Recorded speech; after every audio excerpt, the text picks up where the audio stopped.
আমি একটা বিষয় পরিষ্কার করতে চাই, সবকিছুই কি আল্লাহর পরীক্ষা? ভাই, আপনি প্রশ্ন করেছেন সবকিছু আল্লাহর পরীক্ষা কিনা। আমাদের জীবনটাই পরীক্ষা।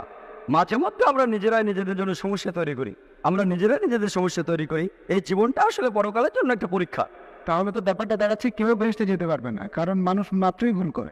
ভাই, আপনি বললেন যে কেউ তাহলে বেহেশতে যেতে পারবে না, কারণ মানুষ মাত্র ভুল করে। আমি একমত মানুষ ভুল করে, প্রত্যেক মানুষই ভুল করে। আর এই জন্যই নবীজি বলেছেন, আল্লাহ সুবহানাহু ওয়া তাআলার করুণা আর দয়া ছাড়া কোনো লোক বেহেশতে যেতে পারবে না। আমরা লেকচারে সে কথা বলেছি যে আমরা মানুষরা ভুল করি, কিন্তু আল্লাহ সেটা মাফ করে দিচ্ছেন। তিনি গাফুর, তিনি রাহিম, তিনি করুণাময়, তিনি বরকতকারী, তিনি এই লোকদের মাফ করে দেন। তবে তিনি কিছু নিয়ম কানুন মেনে চলেন। আর আল্লাহ তিনি এমন কিছু বলেন না যে তুমি দেখতে ভালো মাফ করে দিলাম, তুমি দেখতে খারাপ মাফ করলাম না। আল্লাহ মানুষের জন্য আইন কানুন গুলো বলেছেন কোরআনে। তাই শুধু আল্লাহর করুণা পেলেই আপনি বেহেশতে যেতে পারবেন। যদি আল্লাহ আপনার সমস্যাগুলো খুঁটিয়ে ধরেন আর পয়েন্ট বিয়োগ করেন, সেই সাথে সবগুলো ভালো কাজে পয়েন্ট যোগ করেন, তাহলে কোনো মানুষ বেহেশতে যেতে পারবে না, এমনকি নবীজিও না। নবীজি কথা বলেছেন, এটা নবীজির হাদিস। পবিত্র কোরআন বলছে আল্লাহ আপনার ভালো কাজগুলোকে 10 দিয়ে গুণ করবেন আর খারাপ কাজগুলোকে 1 দিয়ে। আর আল্লাহ এরকমই করুণাময়, তিনি মানুষকে ক্ষমা করে দেন।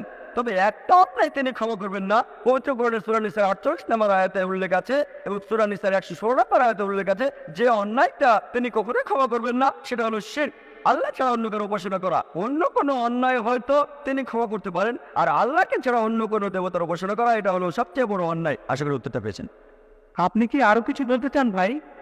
হ্যাঁ, এখন যদি একজন লোক সে তার সব কাজ ভালোভাবে করলো, কিন্তু সেই লোক তার 3জন স্ত্রীকে সমানভাবে দেখলো না, সেই লোক কি তখন বেহেশতে যাবে?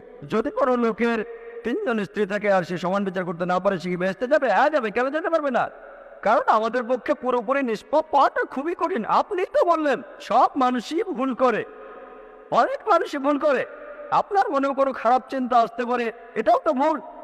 তাই আপনি যদি ভুল করেন সেজন্য ক্ষমা চাইবেন। যে লোক তার স্ত্রীদের সঙ্গে সুবিচার করতে পারে না, সে যদি ক্ষমা প্রার্থনা করে আল্লাহ ক্ষমা করতে পারেন, তাকে বেহেশতে নিতে পারেন। হতে পারে সে অনেক ভালো কাজ করেছে, তাই আল্লাহ তাকে ক্ষমা করতে পারেন। এইসব নির্ভর করছে আল্লাহ সুবহানাহু ওয়া তাআলার উপর। তিনি বিচার করবেন। একজন লোক তার স্ত্রীদের প্রতি সমান বিচার করবে, তবে যদি করতে না পারে সে বেহেশতে যেতেও পারে, নাও যেতে পারে। তার পুরো জীবনের সবগুলো কাজ বিচার করে আল্লাহ সবকিছু ঠিক করবেন। সে বেহেশতে যেতেও পারে, নাও যেতে পারে। সে ক্ষমা প্রার্থনা করলে আল্লাহ তাকে ক্ষমা করতে পারেন। আশা করি